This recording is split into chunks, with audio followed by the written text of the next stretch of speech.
इतनी कम उम्र लड़की को बीवी बनाकर ले आए हो। मरवा परेशानी से शहरोज की तरफ देखते बोली, इसके बाप ने 1 करोड़ दिए हैं, इसके बदले में इतनी बड़ी इन्वेस्टमेंट ज़ाया जाने देता क्या? वो मूँछों को ताव देता एक तरफ बैठ गया। वो लड़की इसकी शिद्दतें सहने की हिम्मत नहीं रखती। इस बात का अंदाज़ा तो इसे कल रात ही हो गया था, जब बेड पर लेटते इसने अपने बाप के गले से लगकर वो फूट फूट कर रो पड़ी थी।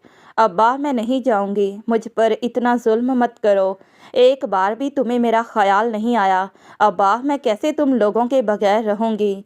वो मुसलसल रोए जा रही थी। मेहरू को यूं रोते देखकर शहरोज का दिमाग गुस्से से झंझना रहा था। जितना इसे इस गंदे माहौल से निकलने की जल्दी थी, उतना ही मेहरू देर किए जा रही थी। जब इसका रोना किसी तरह से कम नहीं हुआ, तो शहरोज ने इसका हाथ पकड़कर इसे अपनी तरफ खींचा। इसकी गिरफ्त में सख्ती थी। मेहरू घबरा गई। अपने माँ बाप के सामने अपने शोहर की इस हरकत पर वो नज़रें झुका गई थी। मेहरू, चलो, अब बहुत हो गया। रो रो कर तुमने अपने माँ बाप को भी परेशान किया हुआ है। हर लड़की की ज़िंदगी में ये दिन आता है। अब चलो, मुझे देर हो रही है। मुझे तुम्हें घर ड्रॉप करके एक अहम मीटिंग में जाना है। शहरोज अफंदी मेहरू का हाथ पकड़कर खींचते हुए लंबे लंबे डग भरता हुआ वहां से निकल गया था। इन दोनों के जाने के बाद समीना ने अपने शोहर की तरफ देखा। जमील साहब, ये आदमी मुझे कोई ठीक नहीं लग रहा। देखें कितने गुस्से से वो हमारी बेटी को लेकर गया है। कितना गरूर था इसके अंदाज में। मुझे डर लग रहा है कि वो कहीं मेरी बेटी को कोई नुकसान ही ना पहुंचा दे। पता नहीं वो हमारी बेटी के साथ कैसा सलूक करेगा। अरे बेगम, वो देखने में सख्त नज़र आते हैं, मगर वो बहुत अच्छे इंसान हैं। कितने सालों से मैं इनके पास काम कर रहा हूँ, इसलिए मैं इन्हें अच्छे से जानता हूँ। समीना ठंडी आह भरकर रह गई। अगर इतना ही अच्छा आदमी था तो हमारी मदद करता, हमारी बेटी का सौदा ना करता। जिस पर जमील साहब नज़रें चुरा गए थे। गलती तो इनकी और इनके बेटे की थी। जो सज़ा मेहरू को भुगतना पड़ गई थी। या अल्लाह, मेरी बेटी के नसीब अच्छे करना। इनके दिल से ये दुआ निकली थी। गाड़ी में शहरोज के महंगे कलून की महक फैली हुई थी। वो ज़ेरे लब गुनगुना रहा था। गाड़ी में इंग्लिश म्यूज़िक चल रहा था। कुछ मेहरू को समझ आ रहा था, कुछ इसके सर के ऊपर से गुजर रहा था। वैसे भी इस वक्त वह बहुत ज़्यादा परेशान थी। जहनी तौर पर बहुत उलझी हुई थी।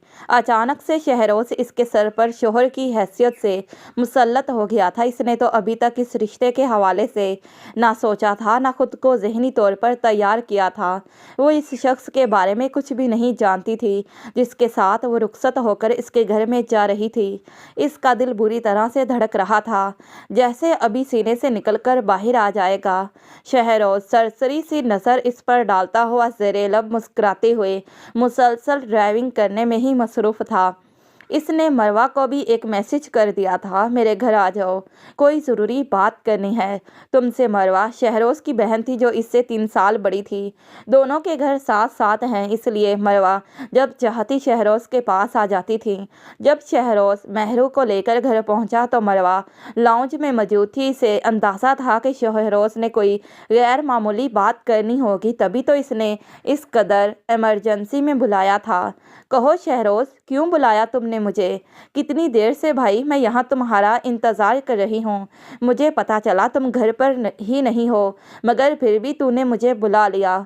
मरवा की बोलते बोलते नज़र जाकर मेहरू पर पड़ी तो वो हैरान रह गई। सर से लेकर पाँव तक मेहरू को देखा, जो सादा से शलवार कमीज़ में मलबूस थी। सादा सा दुपट्टा ओढ़ा हुआ था और इस दुपट्टे को इसने अपने पूरे वजूद के इर्द गिर्द खासा फैलाकर ओढ़ रखा था, जिससे इसका धान पान सा वजूद पूरी तरह छुप कर रह गया था। आम से कपड़ों में मलबूस होने के बावजूद भी इसका दो आछिया हुस्न मरवा को भी चौंका गया था। ये लड़की कितनी खूबसूरत है, क्या ये मुलाजमा है? शहरोज इसकी बात पर मुस्कुराने लगा था। ये मुलाजमा नहीं है, बल्कि तुम्हारी भाभी है। मरवा तो हका बका रह गई। क्या बोल रहे हो तुम? शहरोज, होश में तो हो। ये लड़की मेरी भाभी कैसे हो सकती है? शहरोज कहने लगा, क्योंकि इसके साथ मैंने निकाह कर लिया है और इस हैसियत से ये तुम्हारी भाभी हुई। मरवा की हैरत किसी तरह से भी कम होने में नहीं आ रही थी। माना कि लड़की बहुत खूबसूरत है, मगर ये देखने में ही आम से घराने की लग रही है और बहुत ही ज़्यादा कम उम्र भी है। तुम तो एनी से मोहब्बत करते हो ना? एनी ने सुना तो वो सदमे से ही मर जाएगी। एनी का नाम सुनकर शहरोज़ का हलक तक कड़वा हो गया था। वो ऊंची आवाज़ में अपनी मुलाजमा को आवाज़ देने लगा, रशीदा आपा यहाँ पर आएँ। रशीदा आपा पहली पुकार पर ही भागती हुई आई थी। बीबी जी को मेरे कमरे में ले जाएं। मुलाजमा भी शहरोज़ की बात सुनकर हैरान रह गई थी। साहब जी, इन बीबी को मैं आपके कमरे में क्यों लेकर जाऊं? मैं इन्हें गेस्ट रूम में ठहरा देती हूँ ना। वो अभी मेहरू के सादा से हुलिया को देखकर अंदाज़ा लगा चुकी थी कि वो किस ख़ानदान से ताल्लुक़ रखती हैं। शहरोज़ ने गुस्से से इन्हें घूरा था। आपको जितना कहा है उतना करें, अपनी ज़्यादा समझदारी का मुजाहरा मेरे सामने मत किया करें। रशीदा आपा शर्मिंदा सी हो गई। शहरोज़ ऐसे ही था, पल भर में ही सबको बुरी तरह शर्मिंदा करके रख दिया करता था, किसी का भी लिहाज नहीं करता था। मेहरू के वहाँ से जाने के बाद अब फिर से मरवा एक बार फिर से शहरोज़ के सामने आकर खड़ी हो गई थी। तुमने एक बार भी नहीं सोचा शहरोज़, हमारा जिन लोगों से मिलना मिलाना है, जिन लोगों में उठना बैठना है, वो तरह तरह के सवाल पूछेंगे। शहरोज़ अफंदी की ऐसी कौन सी मजबूरी थी जो इतनी आम सी लड़की को इसने अपनी बीवी बना लिया? अरे तुम्हारे लिए रिश्तों की क्या कमी थी? तुम्हारे लिए तो रिश्तों की लाइनें लगी रहती हैं। और वो एनी, वो तो तुम्हारे लिए पागल है। मुझे समझ नहीं आ रही कि तुमने इन सब लड़कियों को छोड़कर इस लड़की से शादी क्यों की? आखिर क्या देखा तुमने इसमें? यहाँ बैठो, मैं तुम्हें बताता हूँ। शहरोज़ ने इसे अपने पास बैठने का इशारा किया और फिर सोफे पर बाजू फैलाकर खुद भी बैठ गया। ऐसा है कि इसके बाप ने मुझसे 1 करोड़ की रकम ली थी और इतनी बड़ी इन्वेस्टमेंट को मैं ऐसे कैसे ज़ाया जाने देता? मरवा ने इसे अफसोस से देखा था। पहली बात तो यह है कि तुम्हें इसके बाप को इतनी बड़ी रकम देनी ही नहीं चाहिए थी। भला इन लोगों ने इतनी बड़ी रकम अपनी ज़िंदगी में देखी होगी क्या? और अगर दे दी थी तो इसी तरह से वापस ले लेते और मैं ऐसे वापस ले लेता। वो तो रोने लगा, पाँव पकड़ने लगा। तब मेरी इत्तेफाक से इसकी बेटी पर नज़र पड़ गई और मैंने इसे कहा कि मैं तुम्हारा सारा कर्जा मुआफ़ कर दूंगा, बस एक बार इसके साथ मेरी शादी करवा दो और देख लो मैंने भी कैसा हीरा चुना है।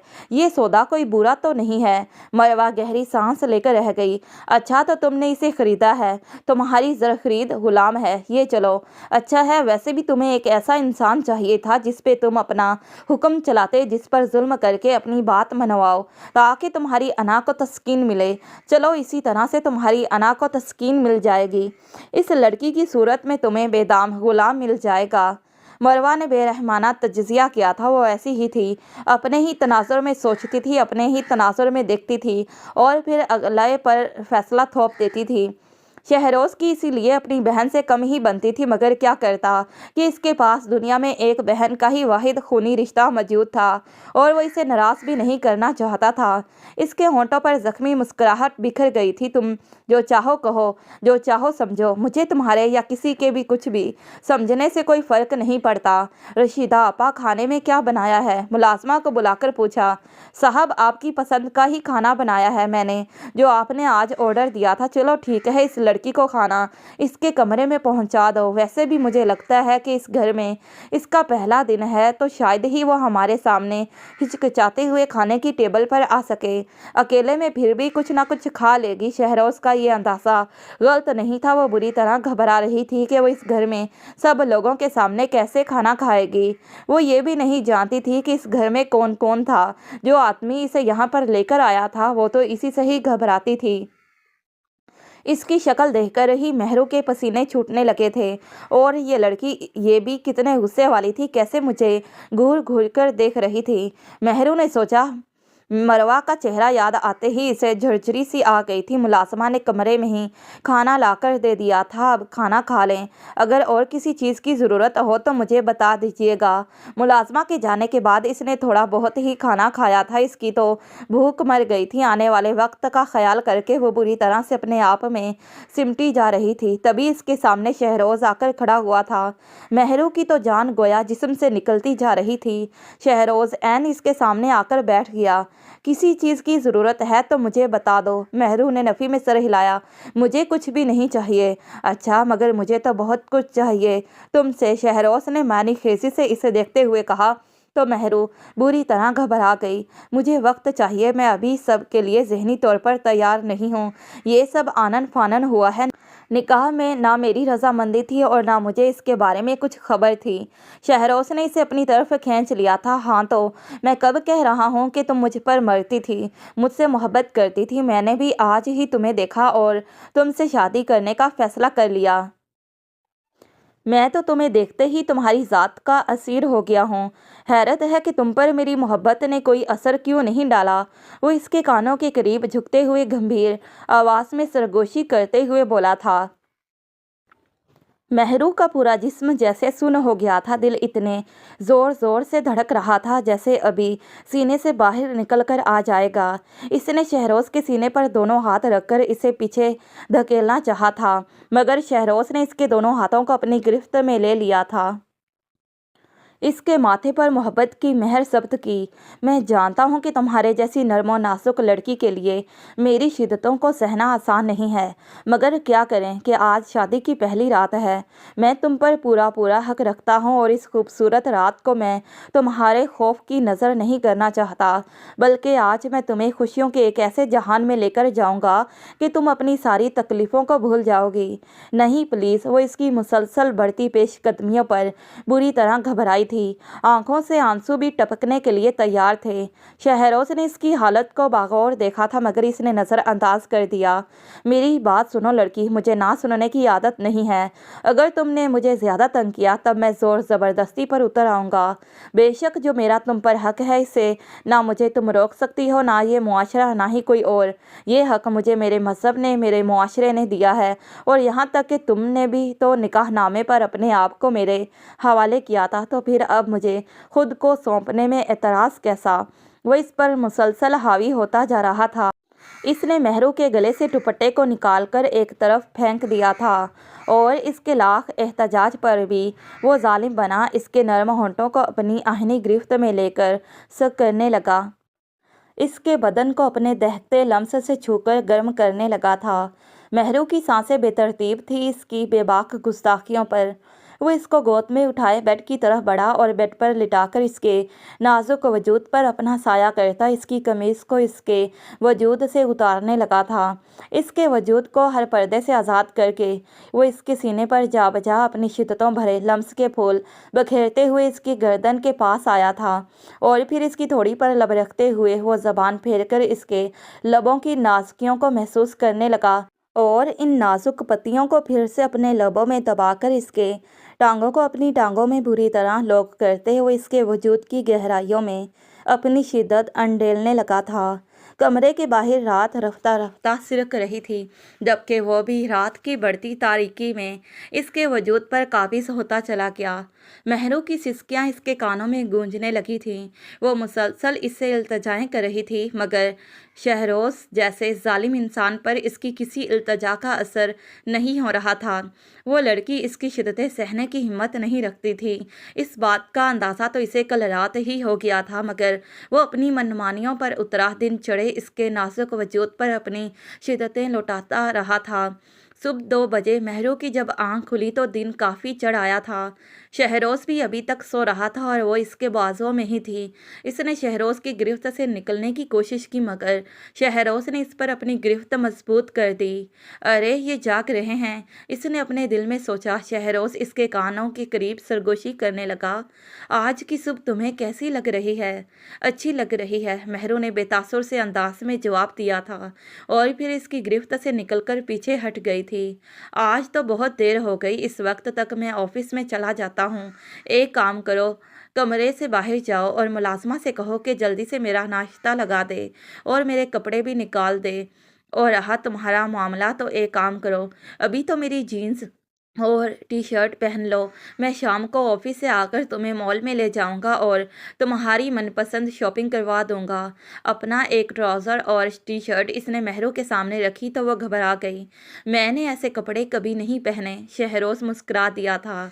अब पहनने पड़ेंगे, अब वो सब करने की आदत डालनी पड़ेगी जो मैं चाहूँगा, क्योंकि मैं तुम्हारा शौहर हूँ और मैं तुमसे अपनी हर बात मनवाने की हैसियत रखता हूँ।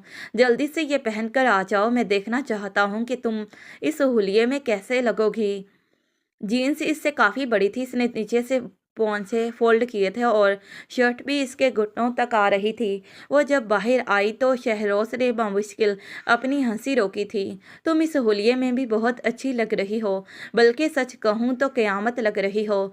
चलो अब मेरे साथ, आज मैं तुम्हें अपने हाथों से नाश्ता करवाता हूँ। अगर शहरोज के दोस्त अहबाब और इसे जानने वाले इस वक्त इसका ये रूप देख रहे होते तो वो बेहोश हो जाते, क्योंकि आज तक शहरोज ने अपने अलावा कभी किसी का ख्याल नहीं रखा था, ना ही कभी किसी के बारे में सोचा था। मगर इस छोटी सी लड़की ने पहले ही झलक में न जाने इस पर कैसा जादू कर दिया था कि वो इसका हद से ज़्यादा ख्याल रखने लगा था। शहरोज के ऑफिस में जाने के बाद वो इसी कमरे में आ गई थी, जो अब शहरोज के साथ साथ इसकी भी मलकियत था। तभी दहाड़ती हुई वहां पर एक लड़की आई थी जिसकी आंखों में आंसू थे और चेहरे पर गुस्सा। तुम हो वो लड़की जिसने मेरे शहरोज पर कब्जा कर लिया। इसने एक झटके से मेहरू को अपनी तरफ खींचा तो मेहरू बुरी तरह घबरा गई। आप कौन है? मैं आपको नहीं जानती। एनी जोर से हंस पड़ी थी। अब जान जाओगी, क्योंकि इस घर में आकर शहरोज की जिंदगी में शामिल होकर तुमने बहुत बड़ी गलती की है। अगर सच कहूँ तो तुमने अपनी मौत को आवाज़ दी है और मैं तुम्हारी मौत बनकर यहाँ पर आई हूँ। अब देखो मैं तुम्हारे साथ करती क्या हूँ। इसके हाथ में एक बोतल थी, इसने बोतल का ढक्कन खोला। अब मैं तुम्हारी शक्ल बिगाड़ दूंगी, ना रहेगा बांस ना बजेगी बांसुरी। तुम्हारी इस शक्ल से शहरोज तुमसे मुतासिर हुआ है ना, तुम्हारी इस खूबसूरती को देखकर घायल हुआ है। अब मैं तुम्हारी ये खूबसूरती छीन लूंगी। मेहरू को यह समझने में देर नहीं लगी थी कि इस लड़की के हाथ में तेजाब की बोतल थी जो इसके चेहरे पर फेंकने वाली थी। मेहरू घबराकर वहां से भागने लगी थी। इस लड़की ने मेहरू को पकड़ लिया। इसने जैसे ही बोतल मेहरू के चेहरे की तरफ की तो तभी अचानक से मेहरू ने अपने हाथ चेहरे के आगे कर लिए। सिकंदर अफंदी एक बहुत बड़े बिजनेसमैन थे, शहर में एक जानी मानी हैसियत रखते थे। अल्लाह ने इन्हें बहुत बेहतरीन कारोबार और फहम फरासत से नवाजा था। वो बेहतरीन फ़ैसला साजी की सलाहियत भी रखते थे। बर वक्त और बेहतरीन फ़ैसला साजी से उन्होंने अपने बिजनेस को कहाँ से कहाँ पहुँचा दिया था। अपनी अहलिया से उन्होंने शादी की थी, वो इन्हीं की तरह सोच की हामिल थी। वो एक मगरूर और नकचढ़ी खातून भी थी जो किसी को खातिर में नहीं लाती थी। अल्लाह ने इन्हें 2 बच्चों से नवाजा था। सबसे बड़ी बेटी मरवा थी और इसके बाद अल्लाह ने इन्हें शहरोज अफंदी अता किया था। दोनों बच्चों में ही इन दोनों मियाँ बीवी की जान थी। दोनों को आला तालीम दिलवाई थी, कभी किसी चीज़ की कमी महसूस नहीं होने दी थी। इन दोनों बहन भाई के बारे में कहा जाता था कि इनका शुमार उन बच्चों में होता है जो मुंह में सोने का चमचा लेकर पैदा होते हैं। इन दोनों ने जब होश संभाला तो हर तरफ खुशहाली, रुपए पैसे की रेल पेल देखी थी। इसलिए इन दोनों को कभी गुर्बत का, कमी का, तंगी का एहसास तक नहीं हुआ था। जब शहरोज ने अपनी तालीम मुकम्मल की तो वह बाप के ऑफिस में काम करने लगा था। अब वही इस ऑफिस का बॉस था, क्योंकि अब तो इसके बाप ने कह दिया था कि अब सारे काम तुम ही देखो, मैं अब आराम करूँगा। मरवा की शादी ख़ानदान में ही की गई थी, जिनका घर इनके घर के बिल्कुल साथ ही था। वो भी इनके हम पल्ला लोग थे, बहुत दौलतमंद और इज़्ज़तदार लोग थे। मरवा का शौहर भी इससे मोहब्बत करने वाला, ख्याल रखने वाला था। शहरोज के माँ बाप कहते कि तुम हमारी मर्जी से शादी कर लो, मगर शहरोज कभी भी इनकी बातों में नहीं आता था। उन्होंने इसे कितना जज्बाती ब्लैकमेल करने की कोशिश की। शहरोज की मम्मी तो बात बात पर ठंडी आहें भरती। बेटा, मुझे तो लगता है कि तुम्हारी शादी की ख्वाहिश लिए ही मैं दुनिया से चली जाऊंगी। कितने अरमान है तुम्हारी शादी के, मगर तुम हो कि मेरी बात ही नहीं मानते। तब शहरोज इनकी बातों को टाल दिया करता था कि शादी कर लूँगा, जल्द ही कर लूँगा, आप लोग फिक्र मत करें, आप लोग मेरी सारी खुशियाँ देखकर ही जाएंगे। मगर शहरोज क्या जानता था कि इसके माँ बाप अपनी उम्र ही इतनी मुख्तसर लिखवा कर लाए हैं। एक दिन वो दोनों एक पार्टी में जा रहे थे जब रास्ते में इनका एक्सीडेंट हुआ था। इस वक्त शहरोज एक मीटिंग में था। इसे जब अपने माँ बाप के एक्सीडेंट की खबर मिली तो वो सब कुछ छोड़ छाड़ कर भागा भागा आया और रास्ते में ही था जब इसे पता चला कि इन दोनों की मौत हो गई है। जिंदगी में पहली बार वो रोया था, दहाड़े मार मार कर खुद को अकेला महसूस करने लगा था। इसे अब पता चला था कि माँ बाप इंसान के लिए क्या हैसियत रखते हैं। इनकी सारी बातें भी याद आ रही थीं।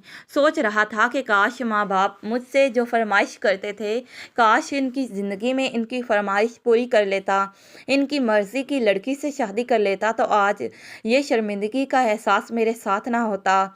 शहरोज के ऑफिस में बहुत सारे मुलाजमीन थे जो इसके बाप के ज़माने के थे और इनके साथ वफादार थे, पूरी ईमानदारी से अपना काम करते थे। इन्हीं में एक जमील साहब भी थे जो पिछले 30 सालों से इसी कंपनी में ही काम कर रहे थे।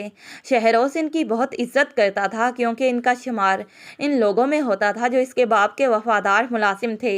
उन्होंने अपनी नौकरी का आगाज़ ही इसी कंपनी से किया था। सारी ज़िंदगी सारी सलाहियतें इसी कंपनी को ही दी थीं। शहरोज के बाप भी जमील साहब की बहुत तारीफ करते थे। जमील साहब के 2 बच्चे थे। बड़े बेटे का नाम दानियाल था तो छोटी बेटी का नाम मेहरू था। इसका पूरा नाम तो मेहरुनिसा था, सब इसे प्यार से मेहरू ही कहते थे। मेहरू बहुत संजीदा मिजाज की, अपने काम से काम रखने वाली लड़की थी। पढ़ने लिखने की बहुत शौकीन थी। जबकि दानियाल वो आवारा मिजाज का लड़का था। आवारा किस्म के लड़कों के साथ इसकी दोस्तियां थी और इन्हीं में इसका उठना बैठना था। जबकि जमील साहब ना जाने क्यों अपने बेटे की तरफ से आंखें बंद करके रखे हुए थे। कितनी बार मेहरू ने अपने बाप को समझाने की कोशिश की थी कि अब्बा, मुझे ये बात कहना अच्छा नहीं लगता, आप समझदार हैं, आप खुद अच्छे बुरे का फैसला कर सकते हैं। जमील साहब अपनी बेटी की बात सुनकर चौंके। क्या कहना चाहती हो बेटी, साफ कहो। अब्बा, आप दानियाल भाई पर ध्यान रखा करें, इनका अजीब लड़कों में उठना बैठना है तो तुम्हें कैसे पता। जब मेहरू बोली, असल में अब्बा, वो कुछ कहते कहते हिचकिचा गई थी। हाँ हाँ बोलो बेटा, मैं तुम्हारा बाप हूँ, जो तुम्हारे दिल में है बोलो, मैं तुम्हारी बात सुन रहा हूँ। अब्बा, मुझे डर लगता है कि कहीं मेरी बात सुनकर आप मुझे घर पे ही ना बिठा लें, कहीं आप मुझे गलत ना समझने लगें। अरे बेटा, मुझे तुम पर पूरा पूरा एतमाद है कि मेरी बेटी कभी कोई गलत हरकत कर ही नहीं सकती। अब बताओ क्या बताना चाहती हो तुम। तब मेहरू ने अपने बाप को बताया कि कॉलेज में आते जाते इसे कुछ लड़के छेड़ते हैं। वो लड़के इसके भाई के दोस्त हैं। कितनी बार इसने दानियाल को इन्हीं लड़कों के साथ देखा है। दानियाल की मौजूदगी में तो वो शराफत से ही रहते हैं मगर अकेले में वो मेहरू को बहुत तंग करते हैं। यहाँ तक कि कल एक लड़के ने मेहरू का दुपट्टा भी पकड़ लिया था। ये सब सुनकर जमील साहब का चेहरा सुर्ख पड़ गया था। दानियाल को ज़रा ख्याल नहीं आता इतने आवारा किस्म के लड़कों के साथ वो घूमता फिरता है। वो लड़के जो इसकी बहन को छेड़ते हैं, बजाय इसके कि वो इनका मुंह तोड़ दे, वो इनके साथ दोस्तियाँ गांठे हुए हैं। आने दो इसे शाम को। जब दानियाल घर आया तो बाप ने इसे बहुत ज़्यादा बेइज्जत किया था। क्यों तुम इतने उल्टे सीधे लड़कों में उठते बैठते हो। दानियाल सर झुकाए अपने बाप की सारी बातें सुनता रहा। गुस्सा तो इसे मेहरू पर आ रहा था जिसने इसके बाप से चुगली की थी। देखो दानियाल, बहुत हो गया, मुझ में जितनी हिम्मत थी मैंने तुम्हें इतना पढ़ाया लिखाया। तुमने कहा था कि तुम एमए करके कोई जॉब करोगे, मैंने तुम्हारी बात मान ली। कभी तुम्हें मजदूरी में नहीं डाला और ना ही कोई छोटी मोटी नौकरी करने पर मजबूर किया। अब तुम्हारी तालीम मुकम्मल हो चुकी है, ज़िंदगी तुम्हारे हाथ में है। अब चाहे तो तुम नौकरी तलाश करो या कहीं पे मजदूरी करो, मगर अब मैं अकेला इस घर का सारा निज़ाम नहीं चला सकता। तुम्हारी बहन ने शादी भी करनी है तो इसके लिए भी तो जहेज तैयार करना है, इसके लिए पैसा चाहिए। और तुमने अपने बारे में क्या सोचा है। क्या सारी ज़िंदगी यूं ही आवारा फिरते रहोगे। कल को तुमने शादी करनी है, बीवी बच्चों की जिम्मेदारियां तुम्हारे सर पर आएंगी तो तब तुम क्या करोगे, कैसे जिम्मेदारियां निभाओगे। जमील साहब जब बोलना शुरू हुए तो चुप होने का नाम ही नहीं ले रहे थे। दानियाल गुस्से से मेहरू को ही देखे जा रहा था। होना तो ये चाहिए था कि इस सब के बाद से दानियाल सुधर जाता, मगर वो शायद सुधरने वालों में से नहीं था। अब इसने छोटे मोटे जराइम भी करने शुरू कर दिए थे और फिर एक लड़की के चक्कर में वो पड़ गया था। दानियाल के दोस्तों ने ही इसे इस लड़की के बारे में बताया था जो एक कोठे में रहती थी, और बहुत सारे लोग जिनमें दानियाल के दोस्त भी थे वो सब इसके पास ग्राहक बनकर जाते थे। ये बात दानियाल को पता चली तो इसने भी इनके साथ जाने की जिद की और यूं वो इस लड़की का आशिक हो गया। अब इसने इसी लड़की के लिए मजदूरी भी करना शुरू कर दी थी ताकि वहां पर जाने के लिए इसकी जेब में कुछ पैसे हो। अब इसकी जेब में पैसे आने लगे और वो जो भी कमाता इसी लड़की पर खर्च कर देता। ये सब जमील साहब को भी पता था, मगर अब वो खून के घूंट भरने के अलावा और क्या कर सकते थे। उन्होंने दानियाल को मार के भी देख लिया, हर तरह से समझा कर देख लिया, मगर बेटा इनके हाथों से निकल चुका था। अब इस बात पर पछता रहे थे कि कब उन्होंने दानियाल को आज़ादी दे दी, इन्हें खबर ही ना हो सकी। वो पछताते क्यों ना, उन्होंने इसे इतनी ढील दी और वो इनके हाथ में नहीं आ रहा था। या अल्लाह, मैं इस लड़के का क्या करूं? कैसे मैं इसे इसकी जिम्मेदारियों का एहसास दिलाऊं? इसे इसकी गलतियों से कैसे बचाऊं? या अल्लाह, तू ही मेरी मदद कर। दानियाल अब एक लड़की के साथ साथ और भी बहुत सारी लड़कियों के पास जाने लगा था जो इसी कोठे में रहती थी, और सभी पेशावर लड़कियां थी। बाप ने इसे बहुत रोका, बेटा मत ऐसा करो, क्यों गुनाह के रास्ते पर चल रहे हो? ये दलदल है जिसमें एक बार इंसान डल जाता है तो इससे बाहर नहीं निकल सकता। क्यों तुम गुनाह करके गुनाह को घर का रास्ता दिखा रहे हो? क्या तुम ये बात भूल गए हो कि तुम्हारे घर में तुम्हारी जवान बहन मौजूद है? कल को तुम्हारा गुनाह इसके सामने आ भी सकता है। तब दानियाल ने बाप को हाथ उठाकर कुछ भी कहने से रोक दिया। बाबा, जिस दिन मेरे बहन ने कुछ ऐसा किया उस दिन मैं इसका सर काट कर फेंक दूंगा। तो बेटा, अगर तुम चाहते हो कि तुम्हारी इज्जत सलामत रहे तो तुम भी दूसरों की इज्जत करना सीखो, वरना बेटा तुम्हारे हाथ में कुछ भी नहीं आएगा, खाली हाथ रह जाओगे। दानियाल हमेशा बाप की बात को एक कान से सुनकर दूसरे कान से निकाल देता। इन दिनों वहां पर कुछ और लड़के भी आने लगे थे जिनके साथ एक बार दानियाल की हाथापाई हो गई थी। इन लोगों ने दानियाल को इसकी माँ बहन की गालियां दी, इससे बदतमीजी की। तब दानियाल ने गुस्से में आकर इन लोगों पर हमला कर दिया था। इस वक्त इसके हाथ में न जाने कहां से चाकू लग गया था, वो वहशी बन गया था। वो इन लोगों पर मुसलसल चाकू के वार करने लगा और ऐसे ही दो लड़के मौत के घाट उतर गए थे। वो आम घरानों के लड़के नहीं थे, बल्कि अच्छे खासे खाते पीते घरानों के लड़के थे और अपने माँ बाप के इकलौते थे। दानियाल वहाँ से भाग गया था, मगर कब तक? पुलिस ने इसे आखिर पकड़ लिया था और इसे उठाकर जेल में बंद कर दिया था। इसकी वहाँ वो हालत हुई थी कि वह अब्बा को फ़ोन करके पुलिस वालों से मुआफ़ी मांगने लगा था। तब इसने रोते हुए अपने बाप की तरफ पैगाम भेजा, अब्बू जी, मुझे यहाँ से बाहर निकालें किसी तरह से। मगर वो लोग दानियाल को मुआफ करने पर तैयार नहीं थे। जिनके बच्चे कत्ल हो गए थे, जमील साहब इनके घर में गए, रोते रहे, आप मेरे बच्चे को मुआफ कर दें, मानता हूँ कि इसकी गलती है, लेकिन अगर ऐसी हराम जगहों पर जाया जाए, हरामकारी की जाए तो इसका अंजाम यही निकलता है। इन लोगों ने कहा कि अगर 1 करोड़ रुपए हमें दे दो तो हम तुम्हारे बच्चे को मुआफ कर देंगे। तब जमील साहब ने ये बात आकर शहरोज अफंदी के सामने रखी थी। मुझे 1 करोड़ रुपए की ज़रूरत है। शहरोज ने हैरत से सर उठाकर देखा था। क्या मतलब, इतने पैसे क्या करने हैं आपने? तब जमील साहब ने मुख्तसर शहरोज को अपनी बात बताई थी। शहरोज ने इन्हें ये रकम दे दी थी, मगर अब वो अपने दिमाग में कुछ और ही सोच रहा था। अगले दिन ही दानियाल जेल से निकलकर बाहर आ गया था। तब शहरोज इनके घर गया और इसने मेहरू को देखा तो घायल हो गया। इसने जमील साहब से कह दिया कि मैं आपसे कर्जा वापस नहीं लूँगा। जमील साहब भी जानते थे कि अगर वो सारी ज़िंदगी भी लगा देंगे तो इतने पैसे वो कभी वापस नहीं कर सकेंगे। उन्होंने जज्बात में आकर शहरों से इतना कर्ज लेकर दानियाल को जेल से निकलवा तो लिया था। अब सोच रहे थे कि दोनों बाप बेटे अगर सारी ज़िंदगी भी मेहनत करके भी कमाते रहे तो भी इनका कर्जा कभी नहीं उतर सकेगा। शहरोज की बात ने इन्हें चौंका दिया था, मगर फिर जब इसने मेहरू से शादी की ख्वाहिश का इजहार किया तो वो एक पल को सोच में पड़ गए। क्या करूं मैं? क्या अपनी बेटी की शादी कर दूं इनके साथ? वैसे ये मेरी बेटी का सौदा नहीं होगा, क्योंकि वो मेरी बेटी से शादी करना चाहता है। क्या वो मुझे मुआफ़ कर देगी? दूसरी तरफ उन्होंने दानियाल को देखा जो 2 दिनों में ही अधमुआ हो गया था। पुलिस ने मार मार कर इसका बरकस निकाल दिया था। कहने लगे, ठीक है साहब, मैं ये निकाह करने के लिए तैयार हूँ। आप बताएं कब करेंगे आप हमारी बेटी से शादी? मैं ये निकाह अभी और इसी वक्त करूँगा। आप अपनी बेटी को बता दें कि वो ज़हनी तौर पर मुझसे निकाह करने के लिए ख़ुद को तैयार करे। फिर वो इसी दिन मेहरू को अपने नाम रुखसत करवाकर इस घर में लेकर आ गया था। हालांकि एनी ने इसे साफ धमकी दी थी कि तुम मेरे अलावा किसी से शादी नहीं कर सकते, अगर किसी लड़की की तरफ देखा भी तो मैं तुम्हारी आंखें नोच लूंगी। वो जोर से हंस पड़ता था। अरे तुम बिल्कुल पागल हो, मैंने कब तुमसे मोहब्बत का इजहार किया? कब मैंने तुम्हें कहा कि मैं तुम्हें चाहता हूँ, तुमसे शादी करूँगा? अब की बार एनी लाजवाब हो गई थी। तुमने मुझे कभी कहा नहीं, मगर तुमने इस बात से कभी इनकार भी नहीं किया कि तुम मुझे पसंद नहीं करते, और अब मेरे दिल में हर जगह पर सिर्फ तुम ही बसे हो। तुम्हारे अलावा किसी और के बारे में सोच भी नहीं सकती, इसलिए तुम्हें मुझसे शादी करनी होगी। शहरोज़ इसे मुसलसल इनकार कर रहा था। मेरे लिए अपना वक्त बर्बाद मत करो लड़की, अगर मुझे तुमसे शादी करनी होती तो मैं कब का कर चुका होता। जैसी लड़की मुझे बीवी के तौर पर चाहिए तुम वैसी नहीं हो। जितनी जल्दी हो सके इस हकीकत को कबूल कर लो और अपने रास्ते अलग कर लो। मैं एक बात बार बार दोहराने का आदी नहीं हूँ। शहरोज़ की बातें एनी को गुस्सा तो बहुत दिलाती थी। इसका दिल चाहता था कि वो ज़बरदस्ती इसके गले का हार बन जाए, वो कुछ ऐसा करे कि शहरोज़ इसके अलावा कहीं और देख ना सके। वो इसे जितना नाज़ो अंदाज दिखाने की कोशिश करती, शहरोज़ उतना ही इससे चिढ़ जाता और इसे दूर भागता। मुझे ये सस्ती अदाएं पसंद नहीं हैं, वो औरतें जो खुद ही मर्दों की झोली में आकर गिरती हैं।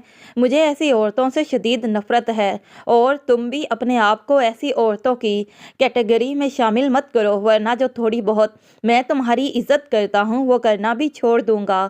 और अब जब एनी को पता चला कि शहरोज़ ने निकाह कर लिया है और अब वह घर से जा चुका है, तो वो दहाड़ती हुई इसके घर में आ गई थी। इस हसीन लड़की को देखकर इसके अंदर तक हसद की आग फैल गई थी।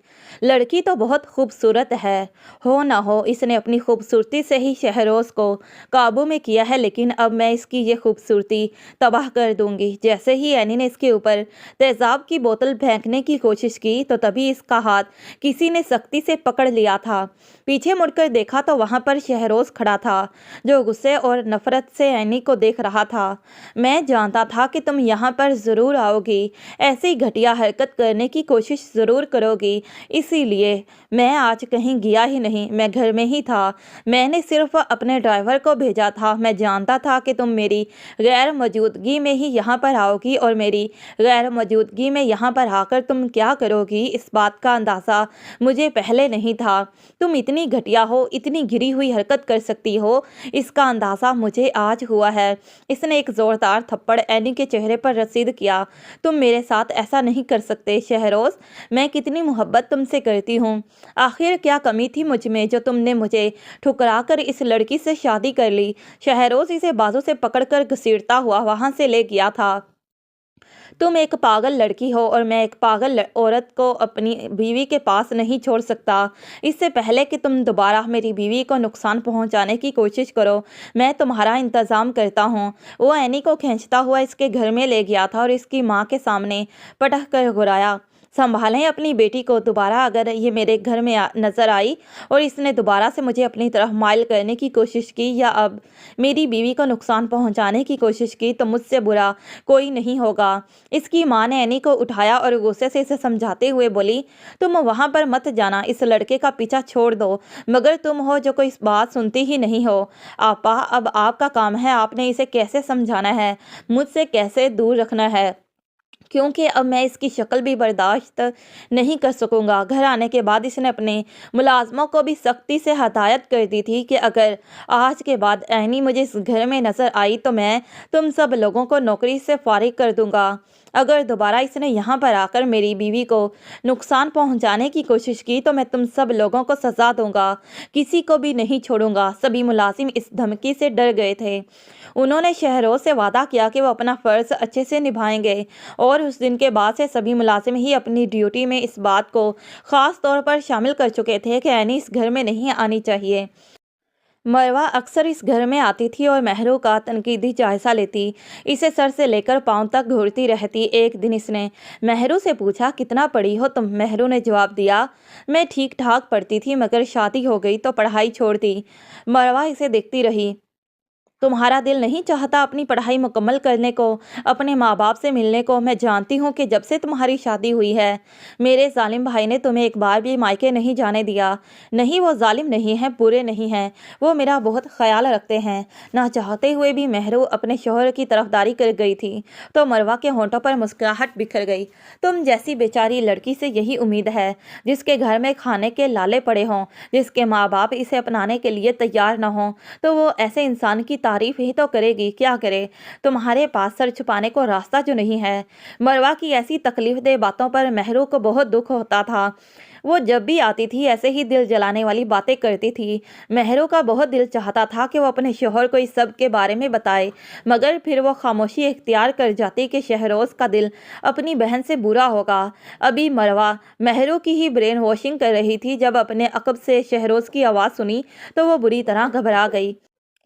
मैं सोच भी नहीं सकता था मरवा कि तुम मेरे लिए अपने दिल में इतना जहर छुपा कर रखोगी और मेरी पीठ पीछे मेरी बीवी को मेरे खिलाफ वर्गलाने की कोशिश करोगी। अगर पहले मुझे इस बात का अंदाज़ा होता तो मैं सभी मुलाजमों से कहता कि वो एनी के साथ साथ तुम्हारा भी इस घर में दाखिला बंद करवा दे। मरवा का चेहरा खुफत के मारे सुर्ख पड़ गया। कैसी बातें कर रहे हो तुम शहरोज़, ये सिर्फ तुम्हारा घर नहीं है, मेरा भी घर है। इस घर में मेरा भी हिस्सा है। माँ बाप ने ये घर मेरे भी नाम किया था। ना तुम मुझे यहाँ से निकाल सकते हो, ना यहाँ पर आने से रोक सकते हो। अगर तुम्हारी यही हरकतें रहीं और तुम मेरा घर ख़राब करने की कोशिश करती रही तो मैं मजबूरन ये फैसला कर लूँगा। मरवा, मेरी बात सुनो, अगर तुमने दोबारा इस तरह की कोई बात की या ऐसी हरकत की तो मुझसे बुरा कोई नहीं होगा, बल्कि तुम एक काम करो, तुम्हारा रिश्ता मुझसे है, मेरी बीवी से नहीं। जब मैं घर आया करूँ तो तभी तुम यहाँ पर आया करो। महरू से कहा, महरू तुम उठकर अपने कमरे में जाओ, तुम्हारा मेरी बहन से कोई लेना देना नहीं है। अगर आज के बाद मैंने तुम्हें इसके साथ बातें करते देखा तो मुझसे बुरा कोई नहीं होगा। महरू बुरी तरह डर गई थी। वो तो वैसे भी शहरोज़ के गुस्से से सहम जाया करती थी। गो के वो इस पर गुस्सा नहीं करता था, इस पर चिल्लाता नहीं था, वो सिर्फ मुलाजमों पर ही चिल्लाता तो ये देखकर इसके पसीने छूट जाते थे। या अल्लाह, अगर किसी दिन उन्होंने मुझे यूं डांटा तो मेरी तो जान ही निकल जाएगी। वो आंखें मीचते हुए सोचती, शहरोज़ इसकी इस हरकत पर मुस्कुरा दिया करता था। तुम क्या सोच रही हो, क्या दुआ मांग रही हो, बताओ मुझे। शहरोज़ के यूं बुलाने पर वो घबरा जाती। नहीं, कुछ भी नहीं, मैंने कुछ भी नहीं मांगा। अब शहरोज़ खुद ही इसे इसके माँ बाप से मिलवाने के लिए ले जाता था। उस दिन घर आई तो दानियाल बहुत अफसुर्दा लग रहा था। माँ की गोद में सर रखकर लेटा हुआ था। माँ, मेरी वजह से महरू की अचानक से शादी हो गई। मेरी वजह से बाबा का सर इस आदमी के सामने झुक गया जिसे वो ज़बान से बॉस बॉस कहते हैं। दर हकीकत वो इनका दामाद है और ये बात वो किसी को बता भी नहीं सकते। अपने ही दामाद के सामने और झुके सर से रहते हैं। इस सब का जिम्मेदार मैं हूँ। ये सब कहते हुए दानियाल बुरी तरह से रो पड़ा था। महरू की आंखों में भी आंसू आ गए थे। इसने अपने शौहर की तरफ देखा जिसके चेहरे पर पथरीले तासुरात थे। महरू ये देखकर घबरा गई थी, कहीं इसे गुस्सा तो नहीं आ गया, कहीं ये दानियाल पर ना गुस्सा करने लगे। मगर शहरोज़ ने खामोशी से दानियाल की तरफ मुसाफे के लिए हाथ बढ़ाया था। दानियाल इन दोनों को देखकर हैरान रह गया। आप कब आए? इसका चेहरा खौफ से पीला पड़ गया। कहीं मेरे बहनोई ने सब सुन तो नहीं लिया? शहरोज़ इसके सामने बैठ गया था। कैसे हो तुम? अब कैसी तबीयत है? मैं ठीक हूँ, दानियाल ने मुख्तसर जवाब दिया। तुम काम क्यों नहीं करते? घर में फारिग बैठे रहते हो, मेरे ऑफिस में आ जाया करो। वैसे भी मैनेजर की जॉब खाली है। मुझे एक ईमानदार आदमी की ज़रूरत है जो पढ़ा लिखा भी हो और ईमानदारी से सारा काम भी करे। वैसे भी अंकल की तबीयत आजकल सही नहीं रहती। इतनी उम्र हो चुकी है इनकी, अब इन्हें आराम करना चाहिए। अब तुम ही सारी जिम्मेदारियां संभालोगे। और हाँ, मुझे शिकायत का मौका नहीं मिलना चाहिए। कल तुम सुबह होते ही मेरे ऑफिस में आओगे। दानियाल की आंखें भीग गई थी। जी ठीक है। कितने दिनों से वो नौकरी तलाश कर रहा था मगर इसे नौकरी नहीं मिल रही थी। जमील साहब शर्म के मारे अपने दामाद से मजीद कोई सवाल नहीं कर सके थे। दानियाल की इस बात ने शहरोज़ की आंखें खोल दी थी। ये तो सच था, वो आदमी इसका ससुर था। मुलाजिम होने की बना पर कैसे इसके सामने सर झुकाकर रहता था। नहीं, अब ऐसा नहीं होगा। मैं इन्हें अब दोबारा किसी काम के लिए नहीं कहूँगा और दानियाल के पीछे तनख्वाह रख दूंगा। इसे ज़रूरत की हर चीज़ दूंगा, गाड़ी, घर, सब कुछ इसने दिल में तय कर लिया था। आहिस्ता आहिस्ता महरू पर इंकशाफ होने लगा था कि इसका शोहर बुरा नहीं था, दिल का बहुत अच्छा था, बहुत मोहब्बत करने वाला था और इसका रवैया भी बदलने लगा था। शहरोज़ इसके रवैये में आने वाली इस तब्दीली को नोट करके धीरे धीरे खुश हो रहा था। एक दिन वो इसके लिए बहुत सारे तोहफे लेकर आया था। आज इनकी शादी की सालगिरह थी और वो इसे सरप्राइज देना चाहता था। जल्दबाजी में इसने गाड़ी की रफ्तार थोड़ी तेज कर दी थी और जैसे ही वो मोड़ लेने लगा तभी सामने से एक गाड़ी आ रही थी। इसकी गाड़ी इसे जोरदार तरीके से टकरा गई। इसका बहुत बुरा एक्सीडेंट हुआ था। इसका सर स्टीयरिंग से टकराया तो इसके सामने अंधेरा छाने लगा। बहुत सारे लोग वहां इकट्ठे हो गए थे और इसे देखकर पहचान लिया कि ये तो शहरोज़ अफंदी है। इसके दफ्तर में इतलाह दे दी गई थी। इसका मैनेजर, मुलाजिम और इसके सभी फैमिली मेम्बर्स अस्पताल पहुंच गए थे, जिनमें सबसे आगे आगे मरवा थी। अभी तक महरू इस बात से नावाकिफ़ थी कि इस पर क्या क़यामत टूट पड़ी है। आज इसके पास भी अपने शोहर को बताने के लिए एक खुशखबरी थी। आज इसे पता चला था कि वो माँ बनने वाली है और इस खबर का मिलना ही था कि वो खुशी से झूमने लगी थी। इसकी तबीयत पिछले कुछ दिनों से ख़राब थी। महरू जब आई तो इसे जोर का चक्कर आया था। वो ज़मीन पर गिरने लगी जब मरवा ने इसे थाम लिया। क्या हो गया है तुम्हें? मरवा ने पूछा। कुछ नहीं बाजी, कितने दिनों से मुझे चक्कर आ रहे हैं।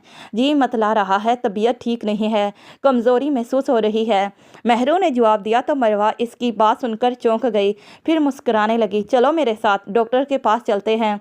वो ज़बरदस्ती महरू को डॉक्टर के पास लेकर आई थी और जो बात डॉक्टर ने बताई इसे सुनकर महरू के साथ साथ मरवा भी बहुत खुश हुई थी।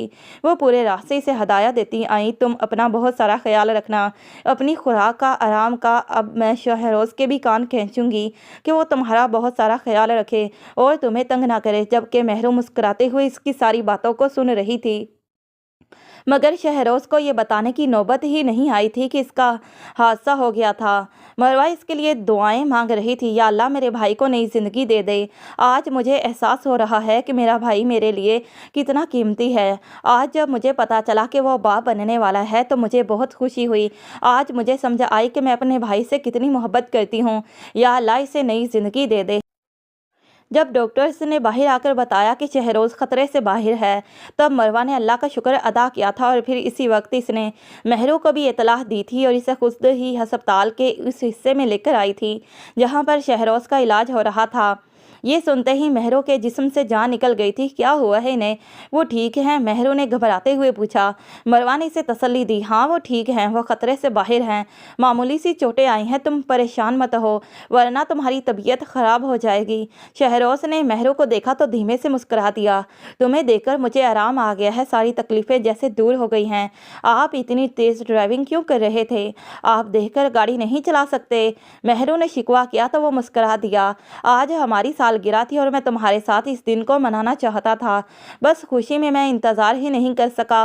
मेरे पास भी आपको बताने के लिए एक बात है। महरू ने कहा। क्या बात है? शहरोज़ ने पूछा। मैं माँ बनने वाली हूँ, महरू ने शर्माते हुए इतला दी। शहरोज़ तो बिल्कुल बेयकीनी की हालत में रह गया था। क्या तुम सच कह रही हो? महरू ने शर्माते हुए दोबारा हाँ में सर हिलाया। या अल्लाह तेरा शुक्र है, आज तूने मुझे वो खुशी की खबर दी है जिसके लिए मेरे कान तरस गए थे। या अल्लाह मैं किस मुँह से तेरा शुक्र अदा करूँ? तूने मुझे इतना नवाजा। वो बार बार अल्लाह का शुक्र अदा कर रहा था। वो इतना खुश होगा इस बात का महरू को अंदाज़ा नहीं था, मगर इसे अपने शोहर को खुश देखकर बहुत अच्छा लग रहा था। अगले ही दिन इसे डिस्चार्ज कर दिया गया था। अब वो घर में था और मुकम्मल बिस्तर पर आराम कर रहा था। महरू हर वक्त इसके आसपास रहती, इसका ध्यान रखती। अब आप दोबारा ऐसा काम नहीं करेंगे, आप आराम से गाड़ी चलाएंगे, क्योंकि अब सिर्फ मैं ही नहीं, मेरा होने वाला बच्चा भी आपकी जिम्मेदारी है और आपको हम दोनों के लिए अपना ख्याल रखना होगा। इसकी प्यार भरी डांट पर शहरोज़ ने कहा। हाँ मैं अपने लिए, तुम्हारे लिए और अपने आने वाले बच्चे के लिए अपना और तुम्हारा बहुत ख्याल रखूँगा। जिस दिन इनका बेटा इस दुनिया में आया था उस दिन शहरोज ने पूरे मोहल्ले में मिठाइयाँ बांटी थीं। कहने लगा, आज मेरी ज़िंदगी मुकम्मल हो गई है। मेहरू मुस्कुराते हुए अपने बेटे को देख रही थी, जो दुनिया में आते ही इसकी ज़िंदगी को खुशियों से भर गया था। ख़त्म शो। तो प्यारे रीडर्स, आप सबको ये नॉवल कैसा लगा? आखिर में अपनी राय का ज़रूर इजहार कीजिएगा, और अगर चैनल को सब्सक्राइब नहीं किया तो चैनल को सब्सक्राइब कर लें, और मज़ीद नई दिलचस्प नॉवल पढ़ने के लिए हमारे चैनल के साथ जुड़े रहें। Thanks for watching this video.